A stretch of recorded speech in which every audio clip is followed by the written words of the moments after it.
Thank you very much for being here. We have largely an energy group today. We're looking to be very energy dominant, and we will be in a very short order. These are great professionals, but before we do that, we'll be signing an executive order having to do with COVID and schools. Lindsay? Yep.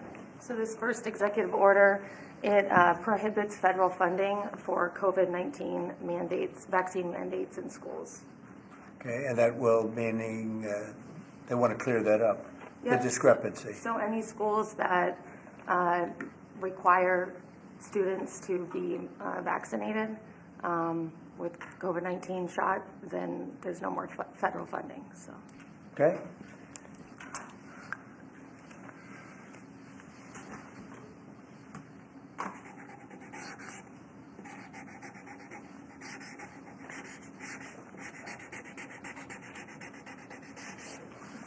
Okay, that solves that problem. Sir, will the Department of Education have to handle that? Yes, it'll go through the Department of Education. Okay? Thanks. Can I make one comment, Mr. President? Yes, please. As a father of 9, thank you. We should have parental freedom to decide what vaccines our kids take, as opposed to school systems and governors forcing upon the people that love these kids the most, which is the parents. So thank you for citing that. Great, thank you very much. People wanted that very badly. Okay. Okay, and here is an executive order establishing the National Energy Dominance Council. So that will be chaired by the Secretary of the Interior, Mr. Burgum, and the Vice Chair, Chris Wright. And so this will reduce costs with respect to energy, establish American independence with energy, and also unleash energy dominance. Good, thank you. And this is a big deal. We have more energy than any other country, and now we're unleashing it, to put it nicely. And I'd like to ask Doug, you're going to be heading it up. You and Chris, would you say a few words about it, please? Yeah, absolutely, sir. Good afternoon. President Trump wisely understood that under the Biden administration, there was a war against American energy, and today that war officially has ended. President Trump on day one declared a national energy emergency, and this is a real emergency because under the Biden administration restricted the production of oil and gas. Production's still coming, but when you stop holding leases, when you take 625 million acres of land out of ocean land, out of production possibilities through an executive order, you're really restricting the balance sheet of America. But today, as President Trump said, this is unleashed. The National Energy Dominance Council will be made up, all the folks that are standing beside me here, other cabinet leaders and many more, represent President Trump's wise decision that we need a whole of government approach to unwind. The Biden administration had a whole of government approach that had the war against U.S. energy. Now we need to turn that around 180 degrees and unleash that potential. We've got to unleash it from the Gulf of America all the way up to Alaska. We have amazing resources in this country, and we haven't been getting a return on them. Many of these are under public lands. The Interior has 500 million acres of surface, 700 million acres of subsurface minerals, critical minerals, and offshore close to 2 billion acres. And that balance sheet is the biggest balance sheet in the world, and it's been completely underutilized. Everybody knows we have 36 trillion in debt as a country, but no one knows how many hundreds of trillions of dollars of assets we have. And President Trump is asking us to go get a return on that investment for the American people. And with that, we're going to have prosperity at home with lower prices, and we're also going to have peace abroad. Because the wars that we've been engaged in, or our allies have been fighting over the past few years, have been funded by the oil sales of our adversaries. So we have an opportunity, and we also are in an AI arms race with China. The only way we win that is with more electricity. And we also have an energy emergency in terms of electricity. Too much intermittent, unreliable, not enough base load. We've been shutting down the base load that we have. President Trump is going to reverse that, and it's going to allow us to win the AI arms race, which is the most important thing that we have to do relative to our future. So with that, I want to say again, thank you to President Trump, and I want to thank my fellow members of the Energy Council here. I'm going to kick it over to the Vice Chair, Chris Wright, who's the Secretary of the Department of Energy. Thank you, Secretary Burgum.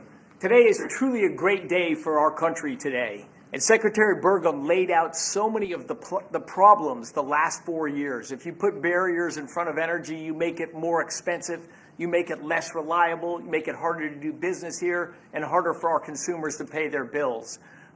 With this fantastic action from our president, we now have authority across the government to lean in to fix these problems. And I'll start out with one specific right away. This morning I signed our first LNG export license, unpausing the pause in action. The Commonwealth LNG project that'll be on the Gulf Coast in Louisiana is now officially ready to go. This will be a large construction project for American workers. It'll draw demand for more American energy production that'll be shipped overseas to our allies. Many more of those to come. We're also working aggressively to roll back standards that have made appliances more expensive for Americans, and dishwashers that take 2 hours long and don't get your dishes clean. Nobody likes that. That's about standing in the way. And with this President Trump and our new National Energy Dominance Council, there's so many things we can do to make American lives better, bring down costs, and grow opportunities. And with that, I'm going to kick it over to a fellow member of the council, our Administrator of the EPA, Lee Zeldin. Thank you, Secretary, and honored to be serving on the Energy Dominance Council. At EPA, we're doing our part to power the great American comeback. And President Trump has made it clear that he wants EPA to be doing our job to ensure that we are unleashing energy dominance however we can help, that we are assisting in making America the AI capital of the world, that we are pursuing permitting reform, that we are helping to bring back American auto jobs. This is the mandate of the American public. The Trump mandate, it was clear, and the guidance from President Trump to me when he asked me, thankfully, for the opportunity for us to be able to serve together in partnership to unleash energy dominance. This is a moment that we must meet. To that end, it is important to note that the prior Biden-Harris EPA issued a waiver to California for tailpipe emissions. This was a rule that should have been submitted to Congress. We will submit it to Congress. Congress will have the opportunity through the Congressional Review Act to make that waiver go away. We will do everything in our part to help the American people to make life in America more affordable. The golden age of American success is upon us. If you're excited about the last 3 weeks, that was just a taste of the main event, the entree to come, the next 4 years being the greatest term in the history of the American presidency. With that, I'd like to introduce Sean Duffy. Thank you. So, first of all, thank you for the work on dishwashers. We use more water to wash our dishes before we put them in the dishwasher. That's right. We're not saving water, we're using more water, so thank you for that. But I'm also joining the EPA. We've introduced our rules to start to look at the CAFE standards. So we're looking at how much it costs for end users when they put gas in their car. And the Biden era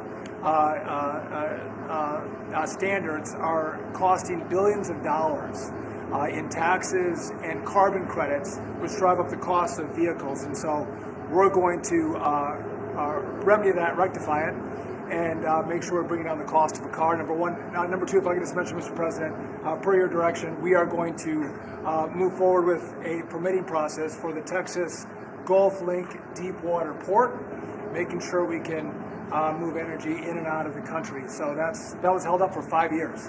And it was stonewalled, bureaucrats got in the way. We're now going to move forward with that, making sure we have great oil infrastructure in the country. Great, thanks. Great And job. Howard Lutnick? Yes. So, the nanny state, you're feeling the end of the nanny state. From straws made of paper to regulation endlessly harming Americans and holding us back. It slows down our production and manufacturing, which we were talking about with the Prime Minister of India yesterday. You're hearing that about energy dominance. It's going to go away. We're going to care about Americans. The Trump administration and this president cares about Americans, and you're going to feel it change. You're going to feel the price of energy coming down. You're going to feel prices coming down. You're going to feel an explosion. The golden age of manufacturing of America has always been there. It's just been stifled by regulation, and that time is over.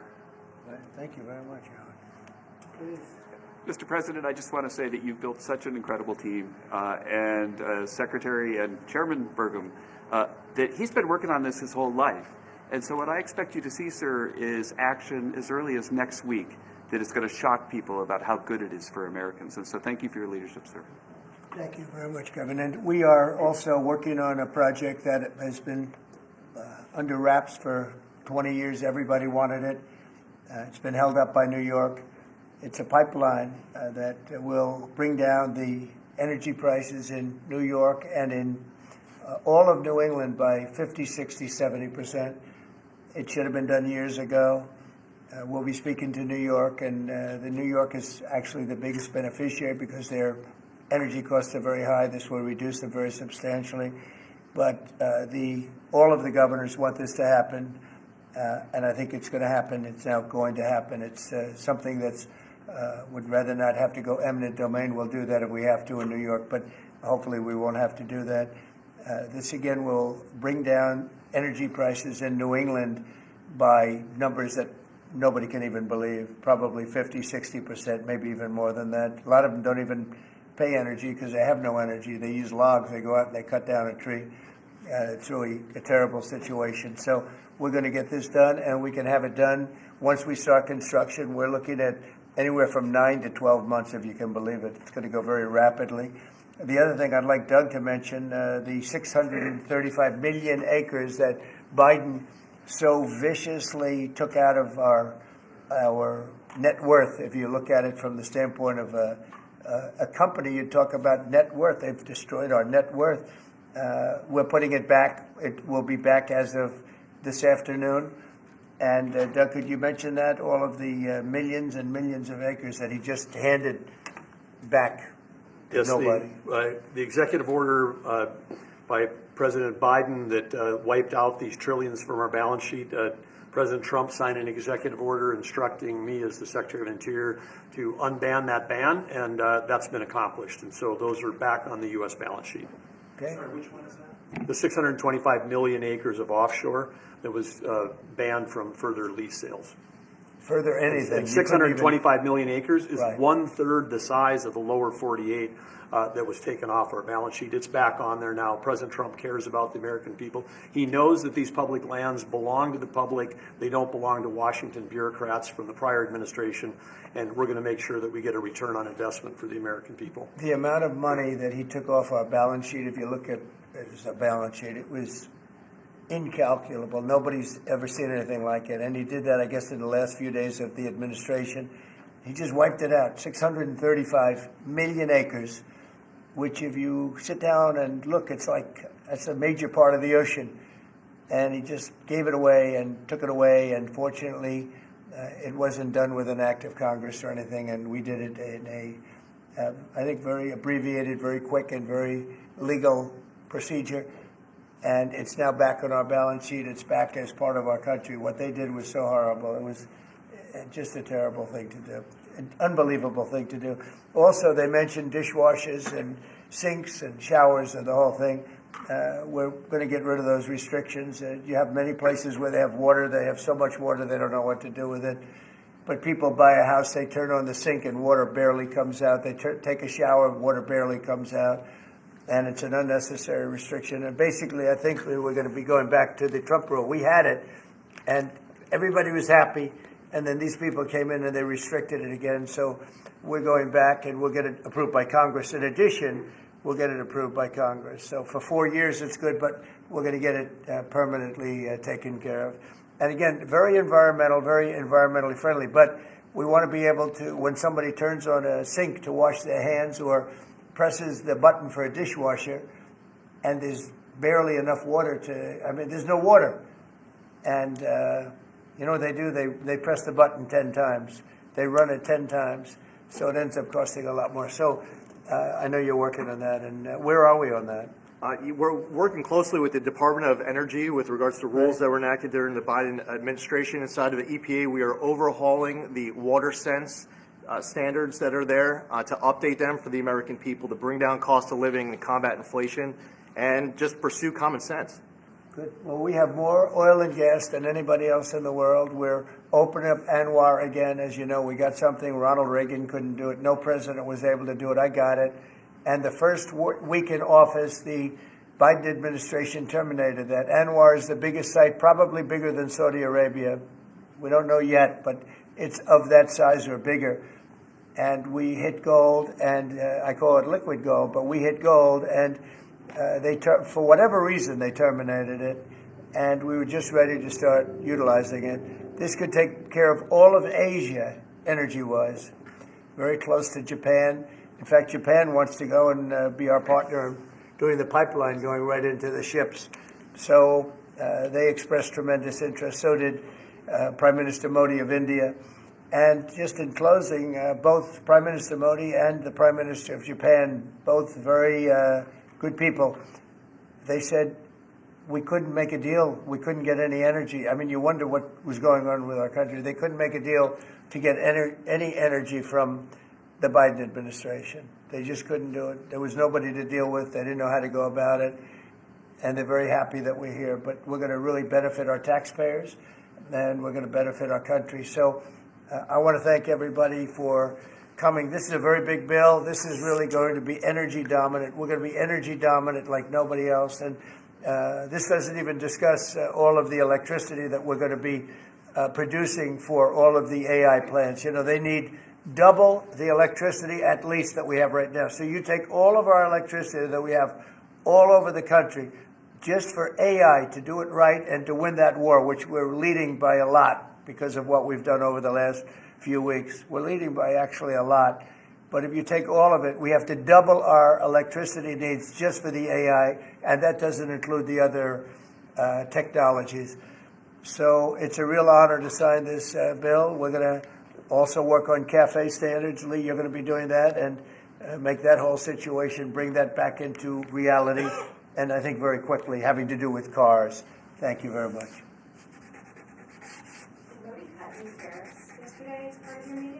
No, but in 2 weeks we will have another one. Yesterday was very big. Reciprocal tariffs was very big, and I explained to the Prime Minister of India, Prime Minister Modi, very good man. His tariffs are very, very high. India's tariffs are among the highest. And I said, well, now, you know, we were very low. We were the lowest. They're just about the highest. There are others as high, but not much higher. And I said, no, from now on, what we do is what you charge us, we charge you. It's very simple. So whatever you're charging us, you can go as high as you want. Whatever you charge us, we charge you. And I wouldn't say they were thrilled to hear that, but that's the way it is. Tariff, I told you, is a beautiful word. Fourth most beautiful. Did you make any pledges about BRICS nations not undermining the dollar? You had threatened Yeah. BRICS, the BRICS nations, I think that's breaking up very rapidly. We said that if they're going to go and do anything to undermine the dollar, that includes China. I don't even know that they're a member of BRICS, but they had a few nations get together to try and play cute. And I said, we're going to put 100% tariff on every one of those nations. And at the mere thought of saying that, I think that's all broken up. That idea has no longer sailed. Now, that would be a terrible thing for our country. It would be bad for the world. They wanted to undermine the dollar. 6 nations got together. They want to undermine the dollar. That didn't work out too well. Not going to happen. And we're getting along with a lot of nations now, frankly. There's a lot of respect for the United States. We have regained the respect that we should have, but we've also done things to deserve it. I mean, we've freed up our country, and you're going to see this is basically energy dominance, and it's going to be environmentally clean, environmentally wonderful, and taxes will be very reasonable based on this. We're going to make more money than anybody's ever made with energy. We have more energy than anybody else, and it's clean energy, very clean, beautiful energy. We're lucky. We have it. I call it liquid gold under our feet, and we're going to utilize it. So this is a very big bill, and I have a very talented group of people behind me. This gentleman was the #1 man in all of the oil industry. They said there's nobody like him, Chris Wright. And you know Doug actually made a tremendous fortune in technology, and he said, I'm going to run for the governorship of, he loves his state, of North Dakota. And he did, and he made it so energy powerful that I think you're more proficient in energy than technology, but what do I know? And this guy, everybody knows him, Sean. He's been He's done a fast study on transportation, and he knows he's learned a lot over the last few months. He's learned a lot. He's really been great. And Howard has built one of the great companies, Cantor Fitzgerald. It was wiped out, completely wiped out, other than a few people left in Europe. And he rebuilt the company into a bigger, better company. Cantor Fitzgerald is one of the most, absolutely one of the top companies on Wall Street, stocks, bonds, trading. And he took that, I mean, he literally watched the plane go into the building, go into the World Trade Center. Amazing story. That alone is an amazing story. He was delayed because his wife insisted that he finally, after years, take his child to school. So he took his child to school that one day, because normally he would have been in the building at 6 o'clock in the morning. That's that business, right? So you owe your wife a lot and your child a lot, right? But his wife insisted that he take his child to school. For 5 years he didn't do it. He was horrible. What kind of a father was he? Okay, I'll do it. And he was therefore driving down at 8:43, whatever the time was, down the West Side Highway, and he saw the plane go into the side of the building. He said, wow. And he occupied the top 3 floors of the World Trade Center, of the one building of the World Trade Center. And you know what happened there? He lost 100% of the people in that, his whole company was there.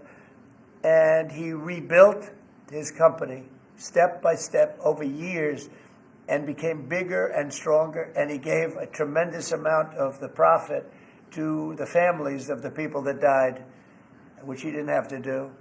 And now he's working with us. He did an incredible job. I mean, anybody in that world, they know Howard Lutnick very well, and I'm honored to have him running Commerce. He's going to be incredible. He loves the country. And Lee was a great lawyer, a great congressman, very successful person, both as a lawyer and as a congressman, and knows a lot about the environment, cares about the environment. And we were lucky that I was very happy that you joined. And he was with me right from the beginning, always was with me, and I've always been with him. And Kevin Hassett, we know everybody knows Kevin, and he's fantastic. And you and Lindsay, you and your team are incredible. The job you've done, we really appreciate. Thank Will, and the job you guys are doing is really fantastic. We're knocking this out. Brian, do you have a question? I actually do. What kind of piqued my interest is growing up on the Texas Gulf Coast, natural gas, the LNG that you mentioned. Yeah. What's the potential for like new jobs or growth in that area? I mean, that part of the country, Southwest Louisiana, Southeast Texas, they depend on that. I would say that potential is simply tremendous. 20 years ago, the United States was the biggest importer of natural gas in the world. And we had natural gas prices 2 or 3 times higher than they are today. But with shale revolution and great entrepreneurs in Texas and Louisiana and across our great country, we are now today the largest net exporter of natural gas in the world. And so much of the world is depending upon natural gas is the fastest growing energy source, has been for 50 years. We were the driver of that, and then we paused. We stopped our ability to grow natural gas exports. Both the Japanese government and Indian government expressed great distress about that. They're going to count on energy imports from the U.S., and we may just change our mind. So I think they're thrilled to see the actions of this president say America's open for business. Yes, we have the energy, we have the people, we have huge job opportunities and investment opportunities, not just in the oil and gas industry, but all those surrounding communities that are lifted up by that more production here. And as we produce more production at scale, not only does it allow us to export, but it becomes more efficient, and it helps us drive down the cost for our domestic consumers as well. Yeah, I know they're really happy to just let you Thank you. Thank you, Brian. And I will say this, that this all started 8 years ago when I got elected. We were doing this, not to the extent that we're doing it now, but we were doing this, and we became number 1 in oil and gas by far. And we were number 3, even number 4, some would say. When I left, we were number 1 by a lot. And then they pulled way back, and the prices started going through the roof. And then they went back to my plan, but by that time the prices had already gone up, so they really disrupted it. But now we're going to take it to a new level. It's going to be amazing. And we're also, it's very powerful, clean coal. We have more coal than anybody. This is good, beautiful, clean coal, and If you notice, China's opening up a coal plant a month. Germany is now opening up a coal plant every 2 months. Very powerful. It's probably the most powerful source of energy in terms of generation of electricity and other things. And we're going to utilize our good, clean, beautiful coal and oil and gas. We have more than anybody of everything, and we're going to take advantage of it. And I appreciate everybody being here. I mean, Please. can I ask you, sir, about what's happening in Munich? Senator Roger Wicker shepherded Defense Secretary Hegseth through his confirmation. He got him through that process, and then he had some tough words for him overseas. He said it was a rookie mistake for Secretary Hegseth to outline what would or would not happen as far as Ukraine's membership in NATO goes. And then I haven't heard that. I mean, Roger's a very good friend of mine, and Peter's obviously, he's been doing a great job. I haven't heard. Let me look at it. You tell me something. I have not heard about it. The question I had is, were you aware of what Secretary Hegseth was going to say in his speech at NATO? Generally speaking, yeah. Generally speaking, I was. So I'll speak to Roger. I'll speak to Pete. I'll find out. Mr. President, the Energy Dominance Council, that's for all forms of energy? Does that include wind and All forms solar? of energy, yep. And the pipeline you mentioned, sir, is that Constitution Pipeline in New York? Yes. Can you, is that the I project? believe so, right? Yeah, that's what it is. And, you know, they've been trying to get it for 20 years. And what it means is for New York, upstate New York, and even everywhere in New York, also other states, but in particular New England, that New England will now, I think, will cut the energy prices, and big cuts in New York too, but cut the energy prices literally in half. We have the permits. We have permits that just about everything we need a New York permit, and I would imagine they want to do because their energy prices will come down so far. And it's a lot of jobs for New York. It's a great thing for New York. Everybody wants it. We'll be meeting with the various governors, the governor of New York and the other governors too. And we can have it built in about 9 months, and let's say 1 year, but we can actually have it built in pretty close to 9 months. It's all set. We have most of the permits, almost all of the permits. And on just, you're prioritizing energy dominance today. You've also prioritized trade balance. The oil industry is a little worried about the steel tariffs. I mean, they put 20,000 feet steel in the ground at a well. How will you balance that? Is there a You're talking about steel and aluminum. Indeed, steel tariffs. So the steel, I saved the steel industry in my first term by putting on tariffs because China was dumping massive amounts of steel. Others also, but mostly China. And I put very substantial, we took in $600 billion worth of tariffs from China. No other president's taken up, literally haven't gotten 10 cents from China, not 10 cents. And hundreds of billions of dollars came in from China. And they understood it. They understood what I did. But the dumping stopped. And had I not done that, you wouldn't have one steel mill, I think I can say, not one steel mill operating in this country. And we need steel. We need steel. I mean, there are some things you have to have, and steel is one of them for military, et cetera. So I think steel is going to be very strong. It's going to be very strong. I think it'll go back to being really powerful. We saved it. I mean, we were talking about U.S. Steel last week. U.S. Steel would have been closed, totally closed. We saved it. And now it's going to become, I think, very, very profitable. The tariffs are going to save a lot of industries. Mr. President, U.S. Steel, can I just follow up on U.S. Steel? Just go very ahead, quickly, finish sir. If the Japanese company that's interested in U.S. Steel wants to take a minority stake as opposed to full ownership, is A that minority fine? stake I wouldn't mind greatly, but what they're doing right now is they're going to be investors, and they're going to be investing in, I think, debt and various other things. But we didn't want to let U.S. Steel go to a foreign company. U.S. Steel was the greatest company in the world for a period of 15 years. It was, it was the big deal 80 years ago or so. And psychologically, we can't even think about letting that happen. But what is going to happen, and we've already seen it, you see it in the stock price, with the tariffs, U.S. Steel is going to be a real powerhouse again. If I could just follow up on Jackie's question about Munich. Vice President Vance's speech to the conference has ruffled quite a few feathers in Europe. What did he say to ruffle them? I don't know. He was talking about the freedom of speech and migration in Europe. Do you believe that European leaders have a fundamentally different view of the world than this administration's? Well, I heard his speech, and I tell you, you're talking about JD's speech, right? Yes, sir.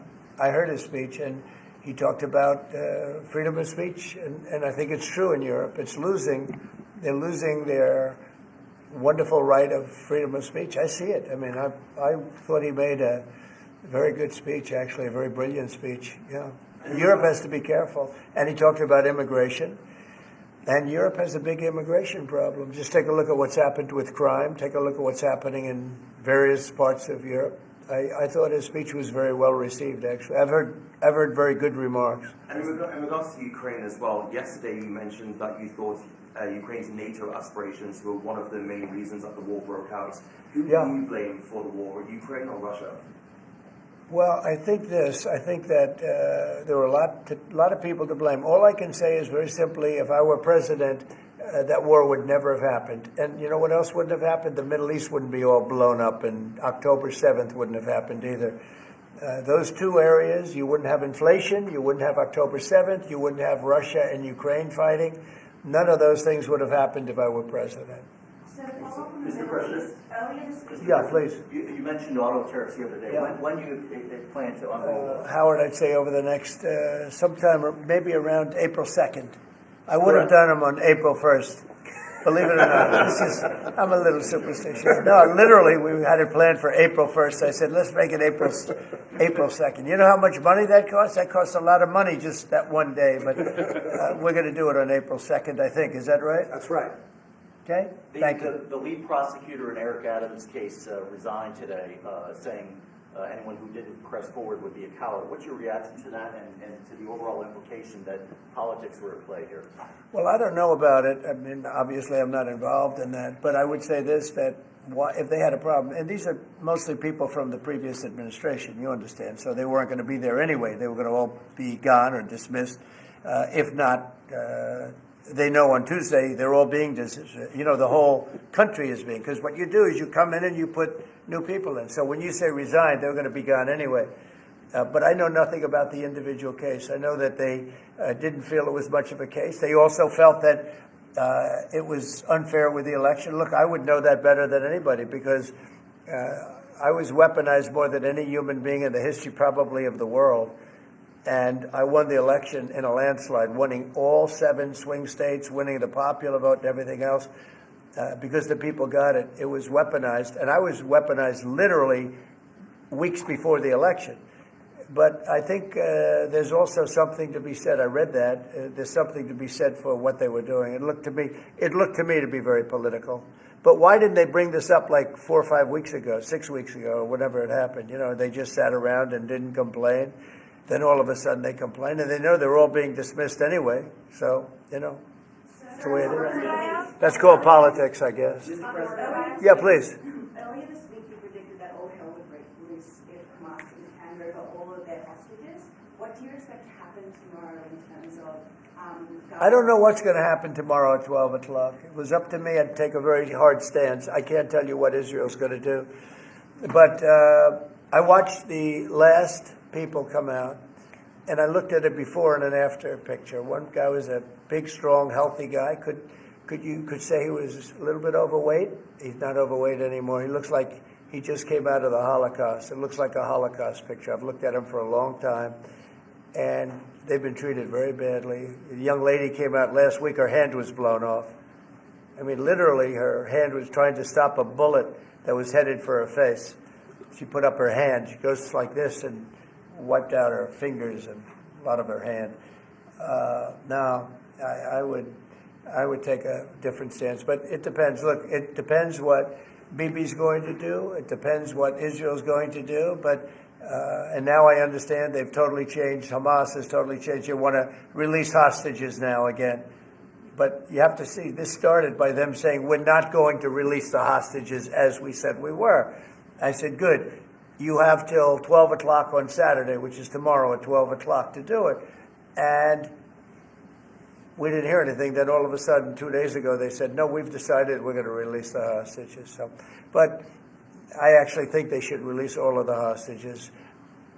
Remember, they're probably as bad as they looked. I mean, I don't like to say that, but they look real bad 4 days ago, 5 days ago when I saw them. And the young ladies that came out were treated really badly. You don't know what happened. but I do. They were treated really badly. But as bad as they look, the ones that follow probably will look a lot worse. I think they're sending out their most healthy, and they've been hit hard on that, Hamas. So they probably didn't want to release. But they changed their mind. I said 12 o'clock tomorrow, and all of a sudden, 2 days ago, yesterday, they said they're going back to releasing. But this all started by them saying, we are not going to release any more hostages. And then yesterday they said they are going to release the hostages. But I think they should release all of the hostages. About 75,000 workers took this deferred resignation. It's a little bit short of the 5 to 10% goal you were hoping to hit. Do you think you'll have to make up the rest of that number in layoffs? Look, that's 75,000 more than we would have had. And nobody knows what that final number is, because in the end, I think a lot of people aren't going to show up to work. A lot of people, they got used to staying home and quote, working. But, I wonder if they had other jobs or other things. They have a lot of problems with that. No, 75,000 is a lot of people. And we paid them well. We gave them a lot of months of severance pay, if you call it that. But no, I think you'll probably have some more too, in addition. It's a big, tremendous saving for us. We want to downsize government, but make it better. Run it better, but downsize. Yeah, please. So, may I ask about the UK? I understand that you had a phone call with Keir Starmer yesterday. I did. I just signed a letter to him.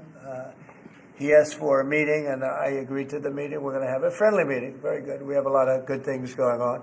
But he asked to come and see me, and I just accepted his asking. Do you have a date for that, sir? And what do you hope to Very soon. I think he wants to come next week or the week after. And what do you hope to discuss? I don't know.